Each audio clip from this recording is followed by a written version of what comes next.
अगर किसी ने फिर मस्जिद की तरफ हाथ उठाया तो उसकी हाथ काट डालेंगे।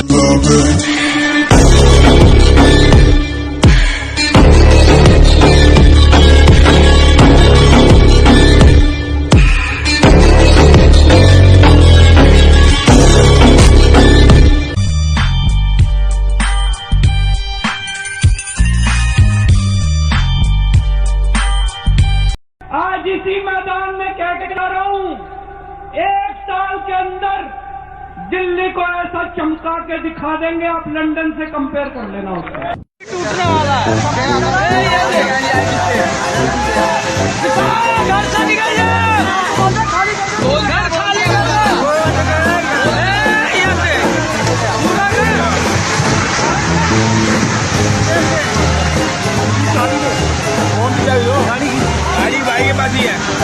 जब बुड़के वाली अपने अब्बू के घर होती है तो छोटी बेगम बनकर रहती है। जब मामू के घर जाती है तो उसके बेटे की बेगम और धीरे धीरे हलाला होते होते सबकी सार्वजनिक बेगम बन जाती है। इस तरह से सब बुड़के वाली बेगम से बेगम ही रह जाती है। फिर बिना कंडोम लिए अपने हर एक शोहर से इतनी बच्ची पैदा करती है कि वो बेचारा ISIS का आतंकवादी न होने के बावजूद भी उसके जिस्म को काट कर सूटकेस में पैक करके फेंक देता है। ये भाई आतंकवादी बैंड जो रोज रहे हैं यार भगवान के नाम को। वो तो वीडियो में वीडियो बनाओ यार। अरे भाई मैं तो मेरे साथ को नहीं आया यार, मैं तो मीना को लाख को जो लाख को यार बड़े होकर के चीजें करवा रहे हैं यार, मतलब बड़ी गलत चीजें ये हिंदुत्व के खिलाफ है भाई साहब। आप लोग जो कर रहे हो ये अच्छी बात है थोड़ी है, मतलब भाई तुम्हारे साथ नहीं भगवान जो छोटा है भाई साहब, ये गलत चीज सही चीज है कि हमने कितनी मेहनत करके कितनी ईमान से इसको डंडे को लगाया, नहीं को समाज का नाम डाला, नहीं को डाला, उसके बावजूद ये बात हो रही है। आपने सुबह से ये वाली वीडियो तो देखी होगी ना।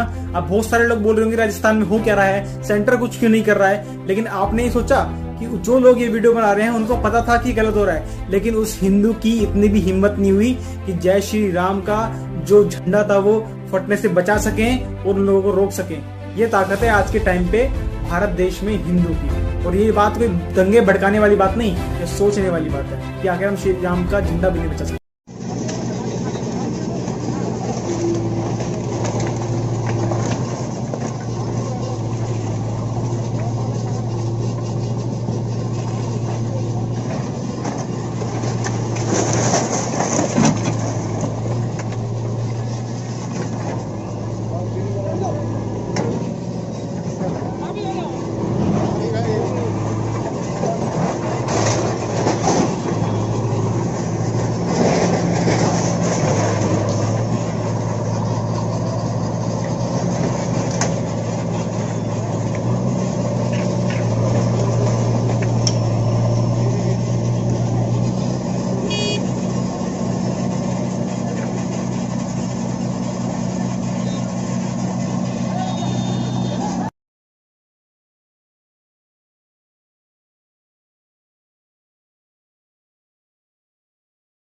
खादर में अवैध जमीन कब्जे को खाली कराया गया है। ये इस वक्त की बड़ी खबर आपको बता रहे हैं। रोहिंग्याओं पर योगी सरकार सख्त है। मदनपुर खादर में जिस जमीन पर अवैध कब्जा किया उसे खाली कराया गया है।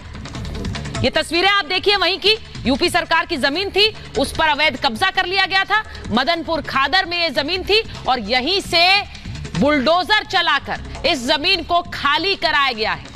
लगातार उत्तर प्रदेश सरकार रोहिंग्याओं पर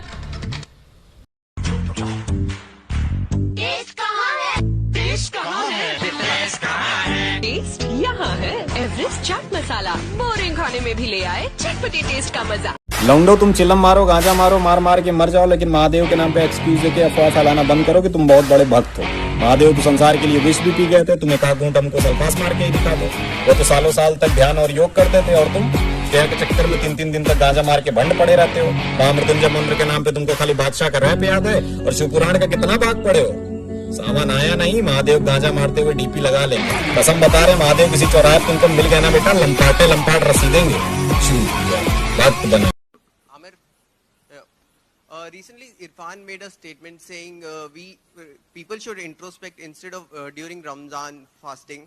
He also said sorry. People should introspect instead of fasting during Ramzan. He also made a statement saying that animals are being slaughtered on the name of Qurbani, basically. And he said we Muslims have made a mockery of Muharram. So, what is your take on that? You know, I feel religion is a very personal issue here. Each one has their own feelings about it. Each one has their own thoughts about it. I have my own.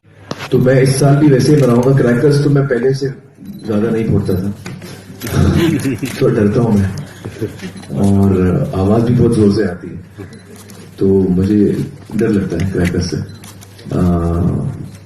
एक सनातन मंदिर जिसका प्रवेश द्वार इतना खूबसूरत है कि उसे स्वर्ग का दरवाजा ही कहते हैं। यह मंदिर भारत देश से 9,813 किलोमीटर दूर है, यानी इंडोनेशिया देश के बाली शहर में। इस मंदिर का नाम पुरा पेंटेनर अंगुग लैंपयुंग मंदिर है। इस मंदिर का यह प्रवेश द्वार स्वर्ग का रास्ता या द्वार कहलाता है। यह मंदिर भगवान ब्रह्मा, विष्णु व महादेव को समर्पित है। इतिहासकारों के अनुसार इस मंदिर का निर्माण 1266 ईस्वी के आसपास हुआ। क्या आपने पहले कभी इस स्वर्ग के दरवाजे को देखा है? पवन कुमार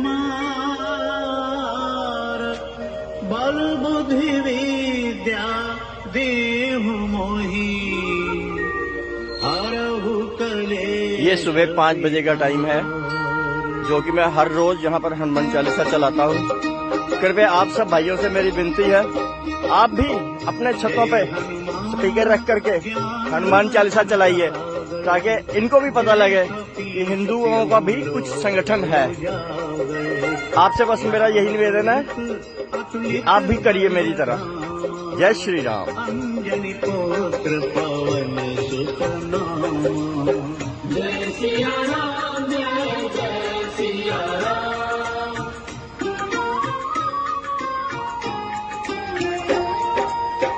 महावीर विक्रम बजरंगी कुमति निवार।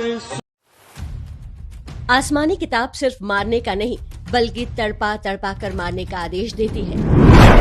करगिल युद्ध से ठीक पहले स्क्वाड्रन लीडर अजय आहूजा पाकिस्तानी सेना के चंगुल में फंस गए थे।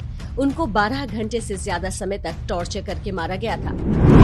कैप्टन सौरभ कालिया के साथ हुई नृशंसता ने उस वक्त पूरे देश को दहला दिया था। पाकिस्तानी सेना चाहती तो उन्हें गोली भी मार सकती थी, लेकिन उन्होंने ऐसा नहीं किया। कैप्टन सौरभ कालिया को 22 दिन तक तड़पा कर मारा गया। लोहे की गर्म रॉड उनके दोनों कानों में डाली गई, आंखें फोड़ दी गई और उनके निजी अंग काट दिए गए। बर्बरता का ये इतिहास पुराना है। मोहम्मद गोरी बार बार हमले करता रहा और हार के बाद दया की भीख मांगकर भागता रहा, लेकिन जीत मिलते ही उसने पृथ्वीराज चौहान को बंदी बना लिया और उनकी आंखें फुड़वा दी। गुरु अर्जुन देव जी को गर्म तवे पर बिठाने के बाद उन पर खौलती हुई रेत डालकर मारा गया था। औरंगजेब ने गुरु तेग बहादुर के सामने उनके शिष्यों को एक एक करके जिंदा जलाया। फिर भी वो इस्लाम स्वीकार करने को तैयार नहीं हुए तो उनकी गर्दन कटवा दी। औरंगजेब के ही आदेश पर भाई मतीदास जी को लकड़ी के 2 पार्टों में बांटकर ऊपर से नीचे आरी से चीरा गया था। उनके छोटे भाई सतीदास को बड़े कड़ाह में खौलते तेल में डुबोकर मारा गया था। भाई दयाला जी को रुई में लपेटकर जिंदा जला दिया गया था। गुरु गोविंद जी के 5 और 7 वर्ष के 2 बच्चों को जिंदा ही दीवार में चुनवा दिया गया था। बाबा बंदा बहादुर को उनकी खाल नोचते हुए पंजाब से दिल्ली लाने के बाद मारा गया था। उनके मुंह में उनकी ही संतान का दिल निकालकर ठूंस दिया गया। छत्रपति संभाजी महाराज को बंदी बनाने के बाद 1 महीने से अधिक समय तक तड़पाया गया। उनके शरीर के टुकड़े टुकड़े किए गए जब तक कि वे मर न जाएं। इसी बर्बर मानसिकता ने वर्ष 1990 में कश्मीर में सैकड़ों हिंदुओं के सिर में रॉड ठोककर और लकड़ी चीरने वाली मशीन में डालकर मारा। अभी हाल ही में फरवरी 2020 में दिल्ली में आम आदमी पार्टी के पार्षद ताहिर हुसैन ने इंटेलिजेंस ब्यूरो के अधिकारी अंकित शर्मा को 2 घंटे से अधिक समय तक टॉर्चर करके मारा। पोस्टमार्टम में अंकित शर्मा के शरीर पर चाकू से वार के 400 से अधिक निशान पाए गए थे। यहाँ हमने जितने भी उदाहरण दिए हैं वो आज के या पुराने जमाने के योद्धाओं के हैं। संयोग से ये सभी पुरुष हैं। अब कल्पना कीजिए कि क्या होता यदि ये महिला होती। प्रताड़नाओं की लिस्ट में एक और चीज जुड़ जाती और वो है बलात्कार। यही कारण है कि आमतौर पर सेना में महिलाओं को युद्ध भूमि में नहीं भेजा जाता है। किसी भी सेना के अपने नियम होते हैं जिन्हें वो व्यवहारिक परिस्थितियों के आधार पर तय करती है, लेकिन देश में आजकल वामपंथी नारीवाद फैशन में है। बताया जा रहा है कि सेना में महिलाओं के साथ अन्याय हो रहा है। किसी भी समाज या संस्था को कमजोर बनाना हो तो वामपंथियों का ये आजमाया हुआ तरीका है कि एक वर्ग को पीड़ित और दूसरे को शोषक घोषित कर दो। इससे एक संघर्ष और अविश्वास की स्थिति पैदा होगी, जिसका लाभ लेने के लिए वो तैयार बैठे हैं। भारतीय सेना लंबे समय से उनके निशाने पर रही है। सेना कमजोर होगी तभी देश कमजोर होगा। षड्यंत्र को समझे बिना न्यायपालिका भी इस विषय में अपनी नाक घुसाती रहती है। सर्वोच्च न्यायालय ने यहाँ तक कह दिया कि सेना में महिलाओं की भर्ती के लिए कड़े फिटनेस मानक भी नहीं होने चाहिए। इसे महिलाओं की बराबरी का मुद्दा बनाया जा चुका है और कोई व्यक्ति यदि वास्तविक चिंताओं की बात कर दे तो उसे स्त्री विरोधी घोषित कर दिया जाता है। किसी भी समाज में महिलाओं की बराबरी आवश्यक है, लेकिन ये ऐसी बात है जो बिना शर्तों के नहीं कही जा सकती। ऐसे ढेरों काम है जिन्हें पुरुष उतनी कुशलता से नहीं कर सकते जिस तरह से महिलाएं करती हैं। ठीक उसी तरह सेना में युद्ध लड़ने का काम पुरुषों के लिए ही उचित है, विशेष रूप से तब जब देश के अंदर और बाहर घात लगाए बैठा शत्रु मानवता के मूलभूत नियमों को भी नहीं मानता।